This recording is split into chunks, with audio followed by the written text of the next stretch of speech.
Das primeiras experiências da humanidade, das mais antigas, que se estendeu para todas as gerações, nos parece não ter mudado de padrão. Nós vamos hoje rever a história de Caim e Abel, conforme está registrada lá em Gênesis 4. E vamos procurar responder a pergunta: qual é a razão pela qual Caim matou Abel? O que havia no coração dele para assassinar seu irmão? Qual é o motivo dessa violência? E porque desde então isso vem se repetindo quase sem modificação na história da humanidade. Gênesis capítulo 4, eu vou ler aqui do verso 1 ao 16. Você pode olhar na sua Bíblia a narrativa de Gênesis capítulo 4, que começa da seguinte maneira: Adão deitou-se com sua esposa Eva. Ela engravidou e teve Caim. E ela disse: tive um homem com a ajuda de Deus. Ela teve outro filho chamado Abel. Ele era pastor de ovelhas e Caim era agricultor. O tempo passou. Caim apresentou ao Eterno uma oferta tirada da sua produção agrícola. Abel também apresentou uma oferta, mas a tirou dos primeiros animais nascidos em seu rebanho, carne de primeira qualidade. O Deus Eterno gostou de Abel e da sua oferta, mas Caim e a oferta que ele havia trazido não foram aprovados por Deus. Com isso, Caim ficou indignado e irritado. Mas o Deus Eterno disse a Caim: por que essa indignação? Por que você está irritado? Se você agir de maneira correta, será aceito. Mas se não agir direito, o pecado está à sua espera, pronto para atacá-lo. Está bem perto e pode agarrá-lo, mas você é quem deve dominar o pecado. Caim discutiu com Abel numa ocasião em que estavam no campo. Caim partiu para cima do irmão e o matou. Então Deus Eterno disse a Caim: onde está o seu irmão Abel? Caim respondeu: como posso saber? Eu por acaso sou babá do meu irmão? O Deus Eterno disse: veja o que você fez. A voz do sangue do seu irmão está chamando a mim da terra. Daqui por diante você não vai tirar nada da terra, a não ser maldição. Você será levado desta terra que se abriu para receber o sangue do seu irmão assassinado. Você vai cultivar a terra, mas ela não irá mais produzir como deveria. Você será um sem-teto, a vaguear pela terra. Então Caim disse ao Deus Eterno: esse castigo é demais para mim. Não posso aguentar. Estás me mandando embora dessa terra e nunca mais poderei olhar para ti. Virei um sem-teto, um andarilho, e quem me encontrar vai me matar. E o Deus Eterno disse: não. Qualquer um que matar Caim será punido 7 vezes mais. O Deus Eterno pôs um sinal em Caim para protegê-lo, e assim quem o encontrasse não tentaria matá-lo. Caim retirou-se da presença do Eterno e saiu para o lado leste do Éden, vagando pelo mundo. Há alguns detalhes nessa história muito antiga de Caim e Abel, o primeiro assassinato na história da humanidade. Eu já ouvi várias leituras sobre a razão da ira de Caim. Alguns me disseram que Caim ficou irado porque Deus teria aceito Abel devido à oferta de Abel, por causa do tipo de oferta de Abel, que era ovelha, que era animal, que representava sacrifícios, que lembrava de Jesus Cristo no futuro. E não se agradou de Caim porque a Caim era agricultor e ofereceu frutas ou ofereceu verduras a Deus. Isso não é uma coisa que se dá a Deus do ponto de vista sacrificial. Eu já ouvi muitas outras interpretações que tentam explicar por que Deus se agradou primeiro de Abel e não de Caim. Mas há certas coisas na Bíblia, queridos, que não explicam, que não tem resposta. E eu prefiro me calar quando a Bíblia não diz. O fato é que Deus se agradou primeiro da oferta de Abel, se agradou de Abel e da sua oferta, mas deu a Caim uma chance de ser aceito. Ele poderia ser aceito do mesmo jeito que o irmão, mas Deus de alguma forma percebeu dentro do coração de Caim uma profunda inveja do seu irmão Abel, e o convida para deixar isso de lado, dominar esse pecado, então ser aceito por Deus. Isso não aconteceu. Então a violência a partir daí perdeu todos os limites e as rédeas. E as pessoas foram envolvidas por essa violência, por essa agressão, por esse terrorismo que nós hoje assistimos. Mas eu li um trecho de um livro do Viktor Frankl. O Viktor Frankl foi um psiquiatra judeu que estudou na mesma escola de Viena onde estudou Freud. E o Viktor Frankl ele foi muitos anos prisioneiro num dos campos de concentração na Alemanha, sob Hitler. Ele sofreu muito nos campos, perdeu a família, perdeu os bens, suportou experiências médicas do Dr. Mengele no seu próprio corpo. E ele escreve um livro depois desse sofrimento enorme da guerra e do nazismo, dos campos de concentração, um livro chamado Em Busca do Significado. E ele diz uma coisa, que ele aprendeu muito e tudo que ele deve a respeito do ser humano por causa do sofrimento e no meio do sofrimento. E ele diz, é no meio do sofrimento que a gente conhece cada um como é. Mais uma frase, um trecho do Viktor Frankl é muito chamativo para mim, porque tem uma série de desdobramentos o que ele diz. Ele diz assim no livro: nos campos de concentração nós presenciamos e testemunhamos alguns dos nossos companheiros se comportarem como porcos, enquanto outros se comportavam como santos. O homem tem ambas as potencialidades dentro de si. Aqui é se efetiva, ou seja, se ele vai se comportar como porco ou se vai se comportar como santo, depende das decisões que ele toma e não das condições que ele vive. O modo de ser das pessoas depende das decisões que elas tomam, não das condições em que elas vivem. Isso revela um princípio. Se as pessoas se comportam do jeito que se comportam, não é por causa das condições que elas vivem e do meio em que elas vivem, mas por causa das decisões que elas tomam no meio que elas vivem.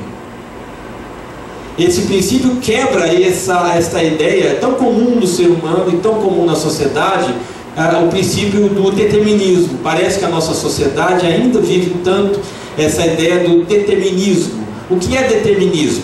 Determinismo é um princípio que diz que uma pessoa está destinada a ser o que ela é.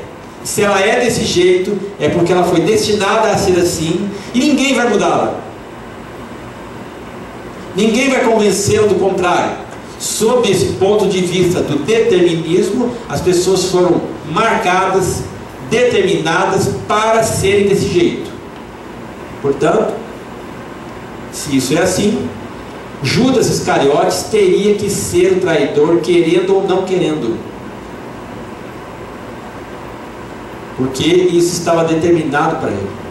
Se fosse assim, Lúcifer estaria destinado a cair do céu como anjo da guarda para se tornar Satanás.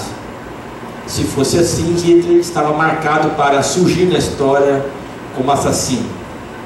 Se fosse assim, todos os crimes e homicídios que nós assistimos hoje estão marcados para acontecer.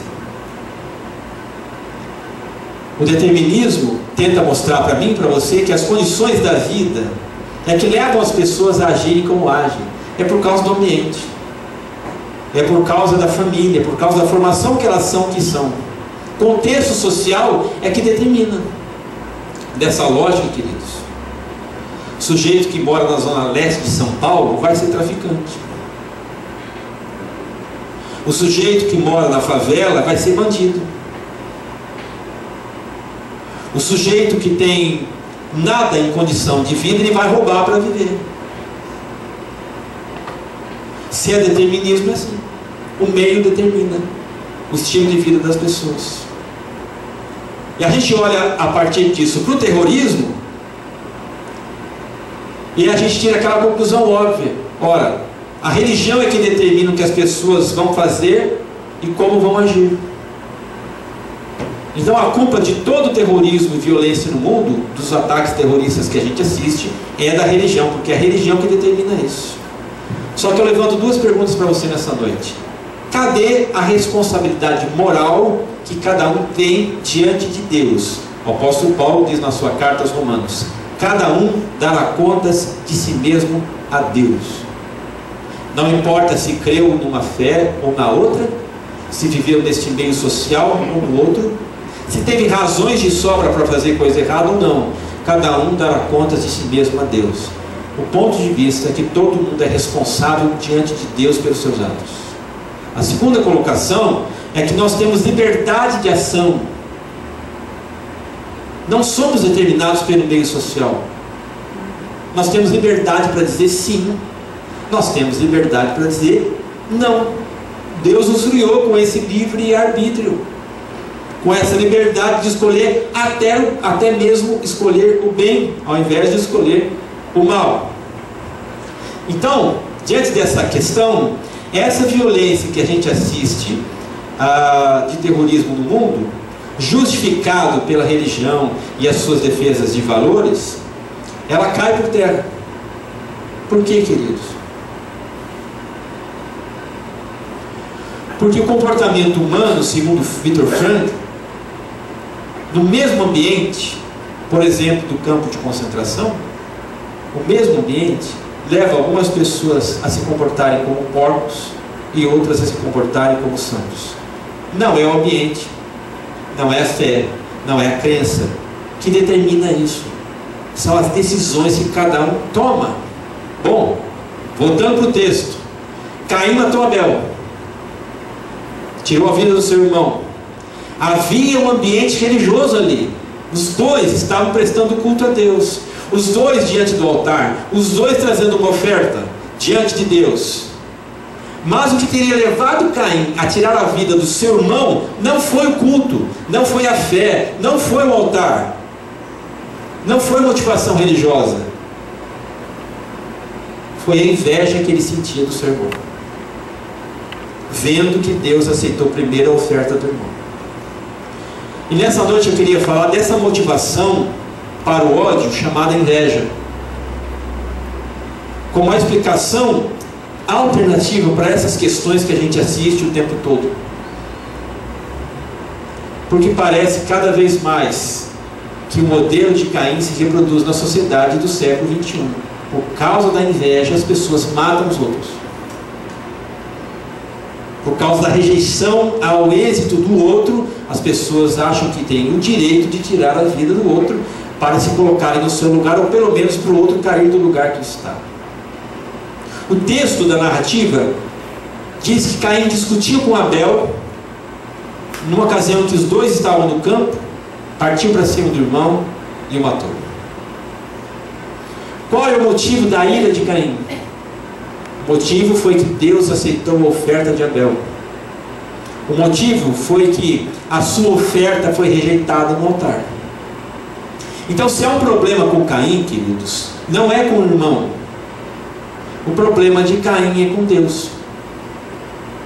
O problema de Caim está com Deus. Nesse aspecto, por uma razão que o texto não explica, Deus pede para Caim refazer a sua oferta. E diz para ele: se você proceder corretamente, será aceito. Deus lhe dá uma chance. Mas Deus está condicionando, dizendo o seguinte: muda o seu comportamento, muda a sua maneira de ver a vida, muda a sua maneira de me ver, para de brigar comigo e com seu irmão, muda de postura e você será aceito. Quando Caim é questionado por Deus, ele se enche de ódio. E esse ódio vai encontrar expressão de uma pessoa que ele culpa, que é Abel. E Então a motivação para o primeiro assassinato é a inveja que Caim tem do seu irmão. E desde então há a necessidade, por causa da inveja, de eliminar o outro, porque o sucesso do outro me deixa furioso, o êxito do outro me deixa furioso. O outro alcança êxito, seja por meio lícito ou não, isso me deixa louco da vida.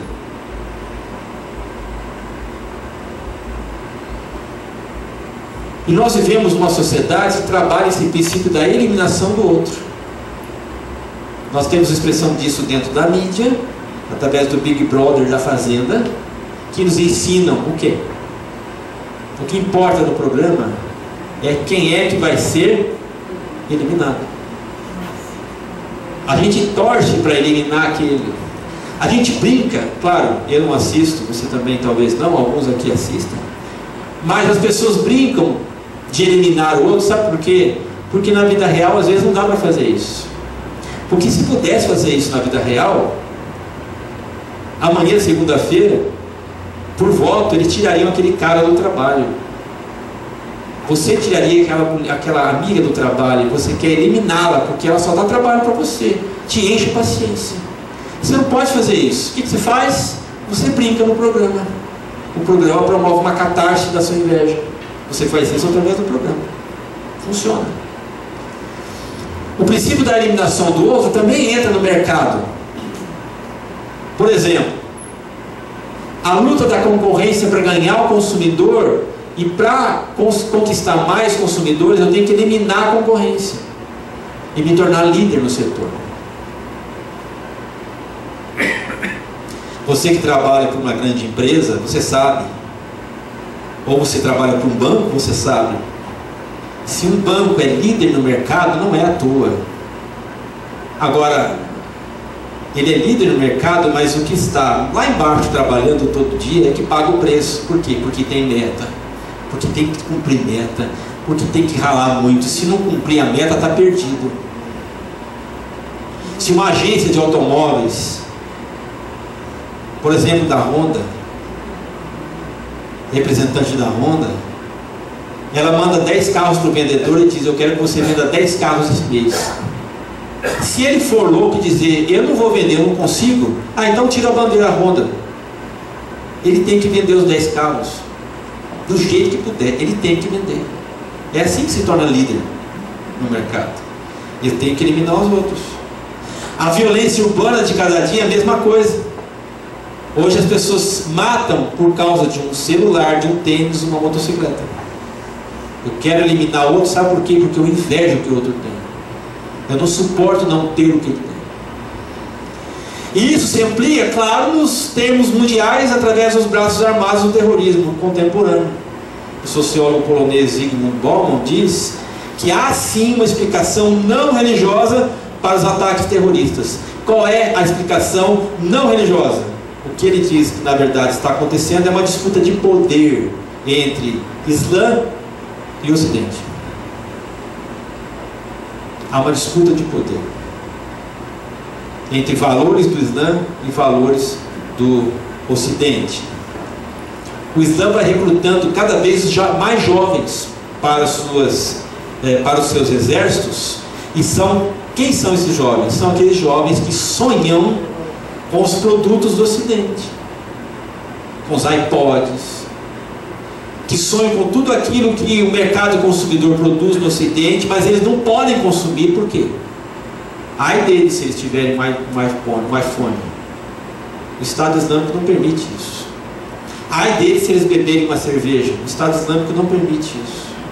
Então, como eles não podem, por proibição da lei do seu grupo religioso, do seu país, os terroristas os aliciam da seguinte maneira, mais ou menos: já que é proibido você desfrutar isso, junte-se a nós para acabar com o inimigo ocidental que nos tenta, que nos faz cair na tentação.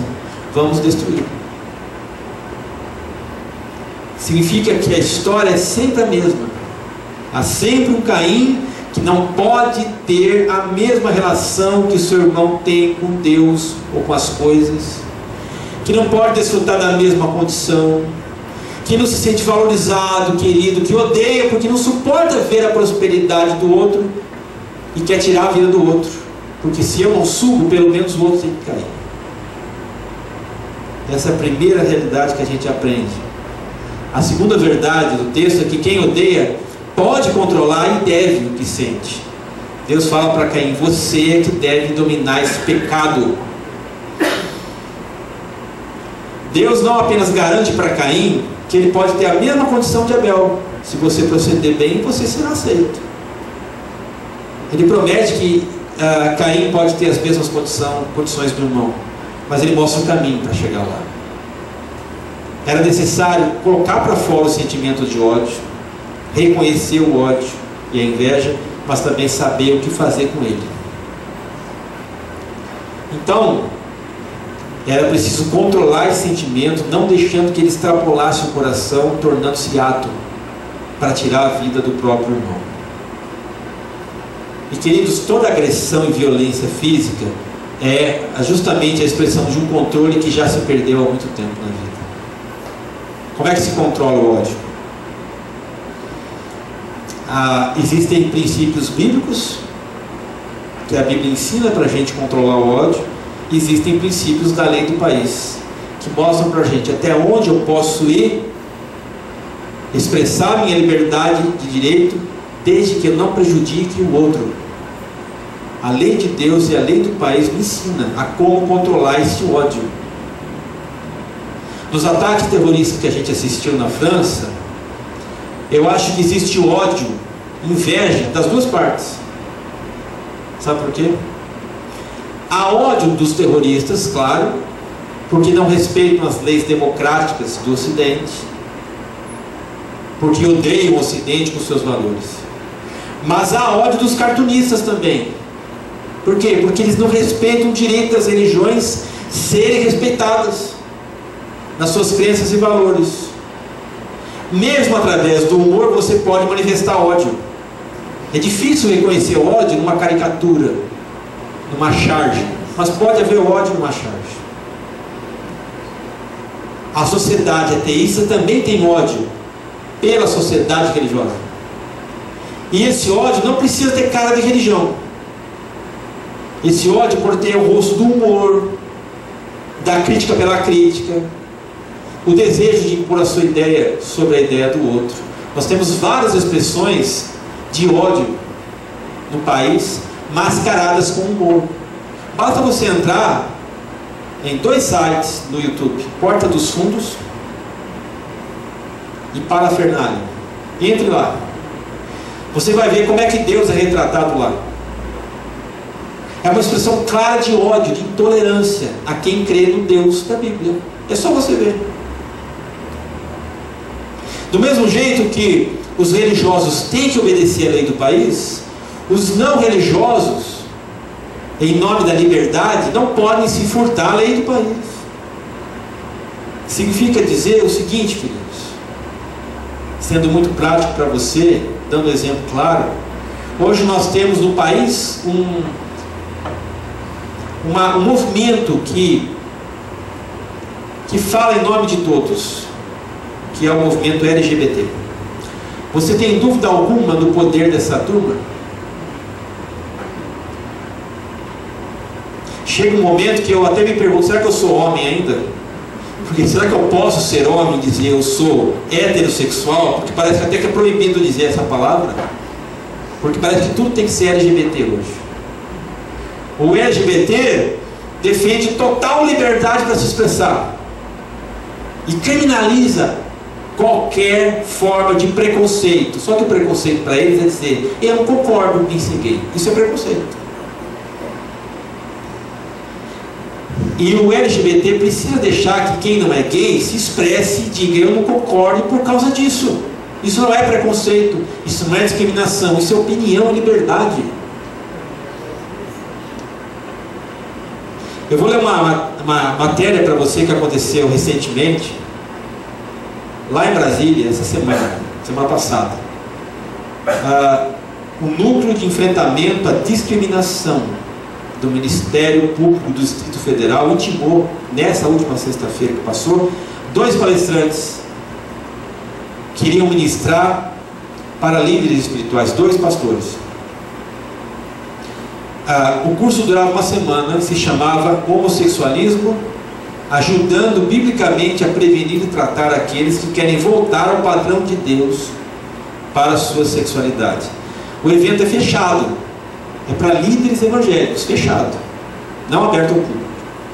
Os 2 autores da palestra, os 2 palestrantes, são Claudemiro Soares, que é especialista em política pública, e o teólogo Ayrton Williams. E o que aconteceu? Houve uma intimação para interromper a palestra, e no meio da palestra ela foi interrompida pelo Ministério Público. Adivinha quem estava lá? Jean Willis. E Jean Willis foi lá e interrompeu a palestra, fechada para líderes de igreja, denunciando o Ministério Público em nome de dizendo ou acusando de charlatanismo de fundamentalistas religiosos. Ou seja, você não pode fazer um evento fechado para tratar desse tema, porque os caras vão lá e se infiltram e mandam parar a coisa. Que isso? Cadê a liberdade religiosa? Ou cadê a liberdade de pensar nesse país? Não tem. Ódio. Isso é ódio não declarado como ódio. Então, nenhum sentimento de ódio, queridos, deve ir além da sala do terapeuta ou do gabinete do pastor.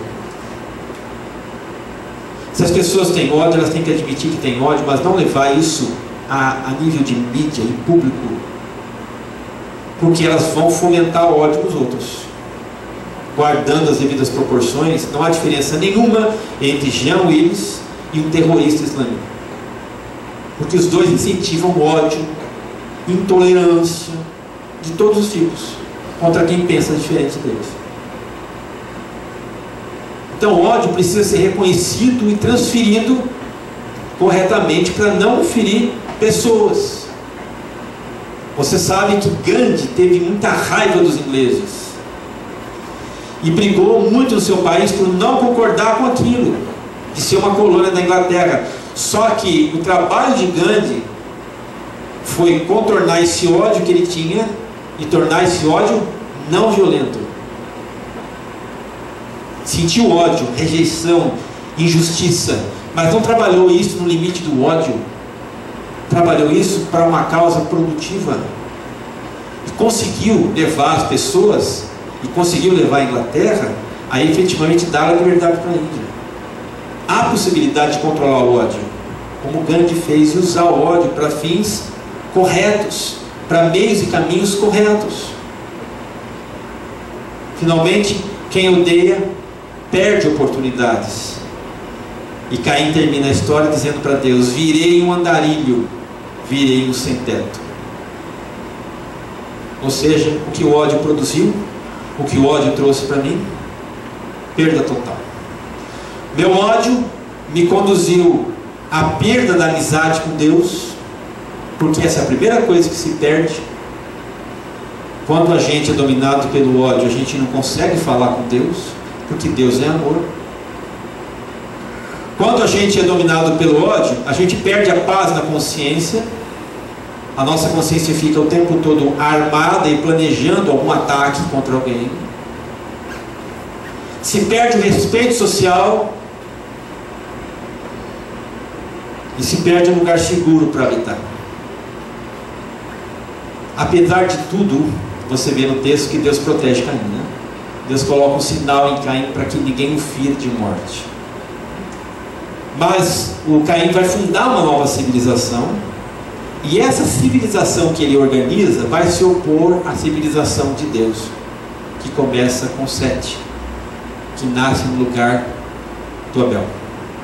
E o tempo todo a geração de Caim vai brigar com a geração abençoada por Deus.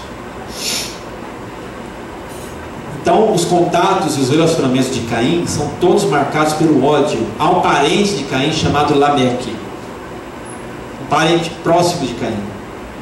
E um dia Lameque vira para suas esposas e diz assim: eu matei um jovem porque ele me insultou, e um homem porque me feriu. Se Caim será vingado 7 vezes, Lameque será vingado 70 vezes 7. Caim não só criou uma semente de ódio que estragou sua vida, como as futuras gerações dele foram dominadas pelo ódio. E é isso que acontece quando a gente não controla o próprio ódio. Vai criando uma